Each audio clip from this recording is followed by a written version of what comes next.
Já estamos com o nosso convidado, doutor Alexandre Ateniense. Doutor Alexandre, ele é professor, ele é advogado, ele é um dos pioneiros nesse campo aqui do direito digital, enfim. Doutor Alexandre, bom dia, doutor Alexandre. Bom dia, Walter. Prazer novamente falar com você e os ouvintes da Rádio Nacional. Antes da gente começar, doutor Alexandre, vamos ouvir aqui o que diz um oficial da Polícia Militar do Espírito Santo, ele que foi a pessoa que prendeu, portanto, aí este jovem que tentava cometer, portanto, aí essa tragédia no Colégio Heber Lousada Zipionotti, no bairro Jardim da Penha, em Vitória. Tudo isso na tarde de ontem. Vamos aqui acompanhar o que disse esse oficial e vamos ouvir. Daqui a pouquinho a gente conversa, doutor Ateniense. Vamos acompanhar. Ex-aluno da escola. Ele falou para a guarnição que atendeu a ocorrência que a intenção dele era matar de 6 a 7 pessoas e depois forçar um confronto com a PM para ser morto. Então ele entrou com a intenção de matar a gente lá dentro. Eles queriam matar de 6 a 7. Inclusive uma criança que está aqui no ADHPP e com a gente para cá, está dentro da viatura, ele encostou, chegou a encostar, apontou, mirou, encostou a flecha da besta no rosto dessa criança e o menino achou que era brincadeira, mas depois ele reagiu, chutou, entrou em luta corporal com ele e acabou conseguindo se desvencilhar. Feriu, mas levemente, só foi arranhado no rosto. Porque o menino de 10 anos entrou em luta corporal, quando viu que não era brincadeira. Em 3 bestas, 59 flechas, né? 6 facas ninja, uma faca tipo Rambo, faca de combate, 4 garrafas com gasolina, coquetel molotov, né? A gente imagina que tem evitado uma tragédia, né?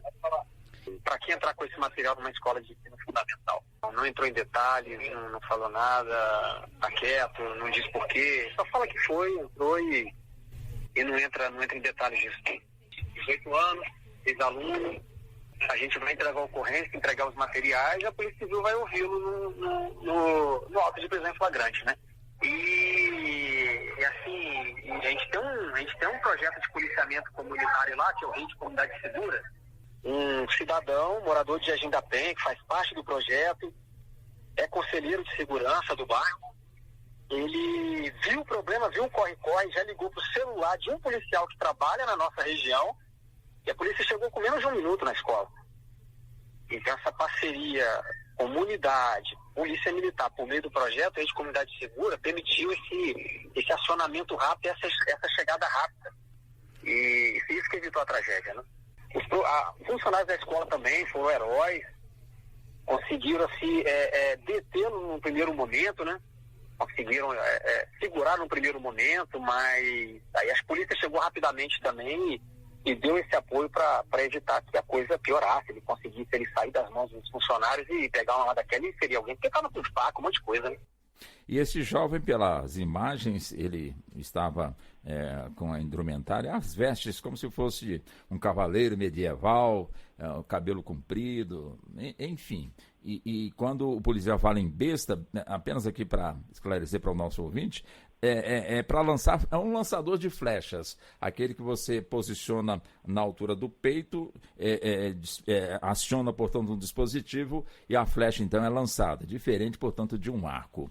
Doutor Alexandre Ateniense, ouvindo tudo isso, a gente fica assim naquela dúvida, será que jovem como esse, como também os demais jovens que, infelizmente, concretizaram os seus planos matando crianças, matando adolescentes, será que buscam esse conjunto de informações através da internet, que é um verdadeiro mar de consultas? Ali você pode buscar consultas para o bem, para o mal. Enfim, doutor Alexandre, o senhor que também ouviu atentamente aí o policial, qual é a impressão do senhor? Walter, eu não tenho dúvidas do que você falou, porque esse não é um assunto que chega a ser novidade no mundo inteiro, pois já existem inúmeros países que legislaram sobre algumas restrições aos videogames considerados como violentos. E isso já foi analisado por diversos estudos de faculdades, o impacto psicológico que esses jogos possuem, sobretudo são classificados como violentos os jogos que incitam matar alguém, mutilar ou qualquer outro tipo de ação contra a dignidade humana. Só para você ter uma ideia, em 2005, o então governador governador da Califórnia, Arnold Schwarzenegger, passou uma lei estadual dizendo que era proibido vender ou alugar esse tipo de videogame, uma vez que na Califórnia já tinha acontecido fatos similares a esse que aconteceu em Vitória ontem. Entretanto, a Suprema Corte dos Estados Unidos achou que, pelo artigo 1º da Constituição Federal norte-americana, existe o princípio, né, da liberdade de expressão. E esse princípio nos Estados Unidos ele é muito dilatado e acabou vetando essa lei. Entretanto, países como a China, no ano passado, passaram a legislação obrigando a limitar que menores de 18 anos só podem fazer uso de videogame 3 horas por semana, justamente porque haviam casos de suicídio e de influência em termos de bullying e agressões a partir do uso continuado de videogames. Então, os impactos nocivos das pessoas que se influenciam no mundo digital e trazem essas experiências, ainda mais o menor dessa idade, que muitas vezes fica tão impactado com aquilo que traz a experiência do digital para o presencial, é muito comum. Mas não, obviamente, sempre recorrente a esses extremos. Mas é caso, ao meu ver, do Brasil ter uma legislação mais severa em relação a essas limitações. Isso porque nós já tivemos aqui no Brasil o banimento de alguns jogos, videogames, que foram considerados violentos. Mas esse banimento foi muito brando, porque depois hoje você vê novamente alguns desses softwares, desses videogames, aliás, sendo vendidos. Então é uma situação que não despertou ainda um interesse mais coercitivo da nossa legislação para proteger a dignidade humana, sobretudo quando se envolve menores.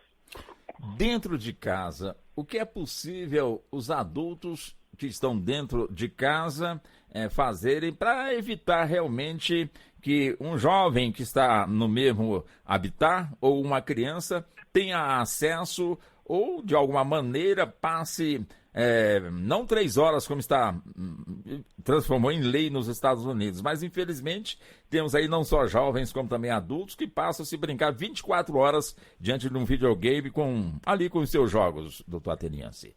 Olha, Walter, eu vou compartilhar com os ouvintes da Rádio Nacional a minha experiência como pai de uma criança, de um pré-adolescente de 10 anos de idade que adora videogame. A experiência que eu tenho é a seguinte: primeiro, qualquer jogo que meu filho tenha acesso, eu tenho que tomar ciência do que se trata e vou estar indicando a ele que existem limites para poder fazer esse uso desse videogame. Eu vou resistir ao máximo, não deixar que meu filho comprasse videogame de matar alguém, de estilo, essas coisas. Um muito popular hoje, por exemplo, entre os jovens é o Fortnite, que tem essas características todas ocorridas nesse fato de Vitória. Mas eu limito. Eu digo, olha, não mais do que 1 hora por dia, você tem direito a fazer uso dos seus jogos. Agora, esses jogos aí não te instruem nada, não te trazem nada de positivo. Nem sempre eu sou vencedor nessa história, mas pelo menos para poder colocar limite em relação às horas, isso aí não há discussão. Entendi. Agora, tem aquele pai, né, que de alguma forma está muito distante de conhecer, portanto, aí esse mecanismo onde disponibiliza, portanto, aí esses jogos. Para esse pai que não tem esse conhecimento, teria alguma explicação do que fazer para poder, de alguma maneira, também impor ali a sua autoridade, impor no sentido, né, de mostrar para a criança, para o adolescente, que determinados jogos não levam a nada, doutor Ateniense? Eu acho que os jogos que incitam a violência deveriam ser, de alguma forma, percebidos pelos pais, que eles têm que entrar nessa conversa com o filho. Eles não podem se manter alheios. É como se fosse no passado, nós tínhamos situações em que o menor ficava trancado no seu quarto, sem contato com a família, quase que o dia inteiro, só naquele mundo, abduzido ali naquele mundo dele. Isso é uma das coisas mais erradas que tem. Ou seja, os pais têm que participar, têm que questionar, têm que indagar o que o filho está usando, qual é a carga de uso que ele usa diariamente. Se manter alheio é a pior solução. É necessário que o pai faça sempre uma vigilância sobre que tipo de interatividade que o filho está tendo. Porque, na verdade, a internet é um beco escuro e muitas vezes cheio de surpresas negativas. Se o pai deixa o filho perambular nesse beco escuro sem mínima vigilância, certamente os problemas irão acontecer. Fala em legislação, doutor Alexandre Ateniense. Existe legislação aqui no nosso país que pune os produtores desses jogos eletrônicos, desses videogames violentos, como disse o senhor, jogos que levam, portanto, ou incitam, portanto, as pessoas a matarem, a mutilarem, a se tornarem realmente pessoas ruins? Não, nós não temos. Nós temos algumas violações em termos de divulgação, de uso não autorizado de imagens, de música, mas nós não temos uma lei taxativa, como existe em diversos países, para estabelecer limites, né? Jovem pede que se estabeleça limites para a conduta deles. Infelizmente, o legislador brasileiro ainda não levou esse assunto a esse ponto, e é uma pena, porque o Brasil hoje, sem dúvida alguma, é um dos 5 países do mundo onde se mais utiliza horas e horas de menores fazendo videogame. E essa lacuna precisa ser preenchida. E o que acontece no nosso parlamento? Quer dizer, tem que ser motivado ou, de alguma forma, o nosso parlamento tem que, de alguma maneira, ser mais, enfim, ter mais iniciativa? O que acontece com o nosso parlamento? Já que o mundo está cuidando disso, para que nós possamos cuidar também, temos que ter legislação própria. Legislação vem, portanto, do Congresso Nacional. É evidente que um assunto como esse nós estamos falando, a não ser também que as Assembleias Legislativas ou a Câmara de Vereadores não possam realizar, doutor Ateniense? O correto é o seguinte, como o uso de videogames pela internet tem como característica a quebra das barreiras geográficas, no caso do Brasil, o mais recomendado seria que surgisse um projeto de lei para estabelecer esses limites no nosso Congresso Nacional, para que essa lei tenha eficácia em todo o território nacional. Só para você ter uma ideia, é um assunto que eu acompanho há vários anos e fiz questão de fazer uma verificação recentemente. Existe no mundo hoje mais de 25 países que têm uma legislação para estabelecer o uso de videogames por menores. E eu pergunto, será que nós vamos ter que ter uma catástrofe para poder fazer com que alguma medida seja tomada nesse sentido? Infelizmente, eu acho que no Brasil um projeto de lei surge a partir de algum escândalo, a partir de algum evento muito grave. Não deveria ser assim. Nós temos uma característica de sermos mais reativos do que preventivos. E nós estamos falando de vidas de menores, o que é mais preocupante ainda porque potencializa o dano. Por isso, a chegada a hora que os nossos políticos tenham que refletir um pouco sobre esse assunto e encontrar caminhos para estabelecer limites quanto a esse uso desmedido pelos jovens de videogames violentos. O caso desse jovem de Vitória, né? Tinha ali a sua vestimenta própria, portava 3 bestas, né? Como eu expliquei, né? Aquele lançador de flechas, mais de 100 flechas prontas ali para serem acionadas, com facas extremamente afiadas. Enfim, um material que, com toda certeza, demonstrava um certo volume. Aí é onde eu pergunto ao senhor sobre a atenção das pessoas de dentro do lar desse jovem, com certeza não mora sozinho, em que parece que não foi liberado nada a respeito da sua vida, da sua idade, da sua condição social, enfim. Mas é importante que os pais observem o que os filhos estão armazenando em casa, até mesmo para não serem surpreendidos por um ato, de certa forma, violento, como esse aqui que nós estamos falando, doutor Ateniense. Sem dúvida. Se os pais não são zelosos para poder ter livre acesso ao quarto do menor, saber exatamente tudo aquilo que ele armazena, né, entre 4 paredes, eles estão simplesmente ignorando um risco muito grave que o filho pode estar cometendo. Então, não se deve ignorar questões como essa. Eu me recordo sempre que a gente falava há muito tempo atrás, quando as pessoas só tinham um computador dentro de casa, é que ainda não tinha celular com videogame, e a recomendação era deixar o computador num local onde todo mundo pudesse passar e ver a tela do computador para saber o que o menor estava acessando. Essa que era a boa recomendação. E não deixá-lo fechado no quarto com um computador onde não se soubesse que tipo de interatividade que normalmente ele está fazendo uso. Agora, com essa situação em termos de celular, que você pode fazer uso desses jogos e tudo mais, fica mais difícil. Mas não significa dizer que esse assunto deva ser ignorado. Ou seja, participar desses assuntos de videogame, dialogar, mostrar pontos positivos e negativos, deve ser um dever dos pais a partir de agora. Porque ignorar pode trazer danos muito maiores do que eles pensam. Sobretudo pelos conteúdos desses videogames que são extremamente populares, mas que têm um impacto muito nefasto no aspecto psicológico dos menores, que ainda não têm consciência plena de todas as situações nos quais enfrentam na vida.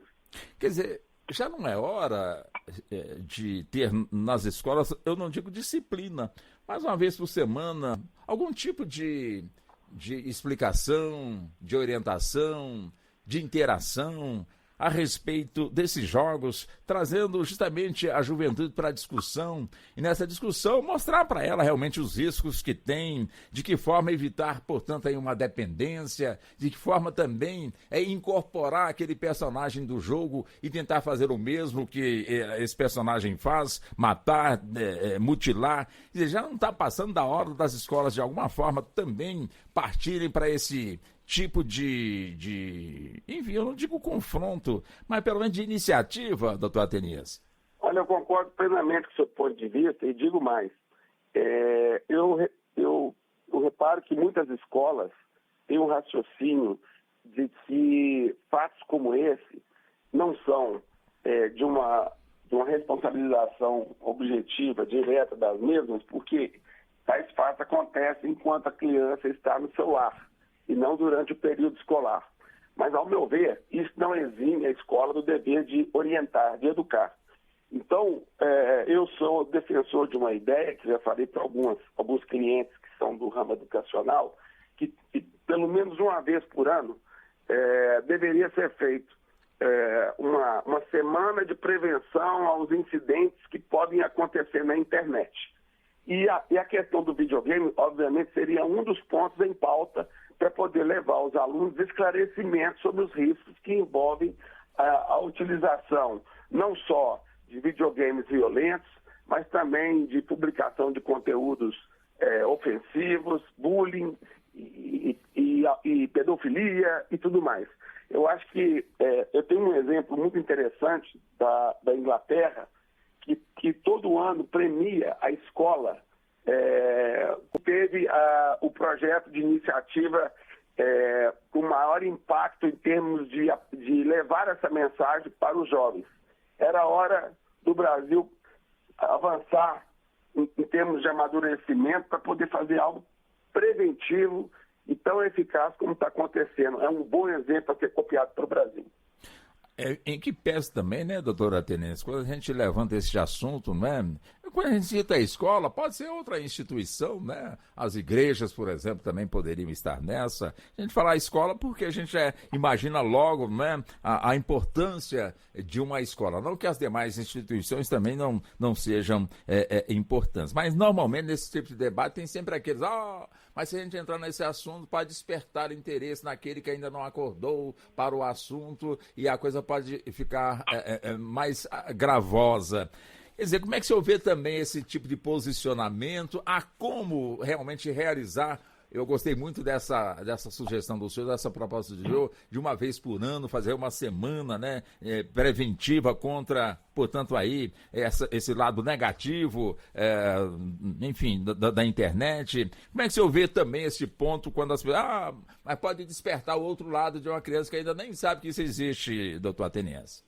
Olha, Walter, eu discordo totalmente daqueles que acham que tratar desse tema é chamar atenção para que mais problemas possam acontecer. Digo isso com explicação muito prática. Se hoje existe na internet em profusão e de fácil acesso conteúdos que levam um jovem de 10 anos de idade a fazer coquetel molotov, né? Enfim, utilizar armas, do que seja, facas, etc., óbvio que a gente tem que equilibrar. Nós temos que levar também informação em profusão em relação aos riscos que os menores estão correndo caso façam o uso de algo relativo a isso. Eu sou pela cultura do esclarecimento. Hoje, um menor tem milhares de informações que a gente não tinha na época que tínhamos as idades dele. E só que essas informações, elas têm um peso muito mais para o lado negativo do que positivo. Razão pela qual eu acho que tem que ser preenchida essa lacuna para poder termos diversos conteúdos esclarecedores quanto aos riscos e quanto aos problemas que isso pode gerar, sobretudo levando essas responsabilidades, não pelos atos praticados pelos menores, como consequência para os pais, coisa que talvez eles próprios até desconheçam, e por esse motivo fazer com que através dessa linha educativa, essa linha esclarecedora, a gente tenha uma virada nesse jogo. Achei também interessante, né, quando o senhor chamou a nossa atenção, e com muita propriedade, não vamos esperar que uma tragédia, que já ocorreu esse tipo de tragédia aqui no país, de pessoas que invadem escolas e saem matando, portanto, aí jovens, adolescentes, e nesse aspecto nós estamos aqui conversando, né? Não vamos, portanto, aguardar que uma tragédia aconteça. E essa de Vitória não aconteceu, como disse o oficial que conversou, trouxe aqui as informações, porque um policial que estava na redondeza chegou em menos de 1 minuto, tão logo recebeu, portanto, aí o alerta. Imagine se fosse concretizado, portanto, aí este plano, portanto, desse jovem. Hoje já estaríamos aí com vários, né, congressistas, vou apresentar um projeto. Enfim, a gente imagina o que é mídia, né? Realmente as luzes da TV, os microfones, esperando uma tragédia dessa acontecer. Quando na realidade pode tomar essa iniciativa, sabendo realmente aí do que é possível acontecer e adotar as devidas providências, né, doutor Ateniense? Exato. Nós temos que deixar de um lado um pouco, Walter, ao meu ver, cultura reativa, né? Ser um pouquinho mais maduro, porque são sinais que acontecem a todo dia e que nós precisamos interpretá-los e dali tomar iniciativa para proteger a dignidade humana.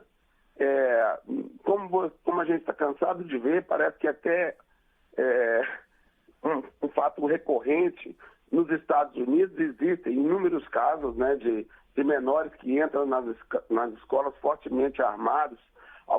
Muitas escolas nos Estados Unidos hoje, na entrada tem detector de metal.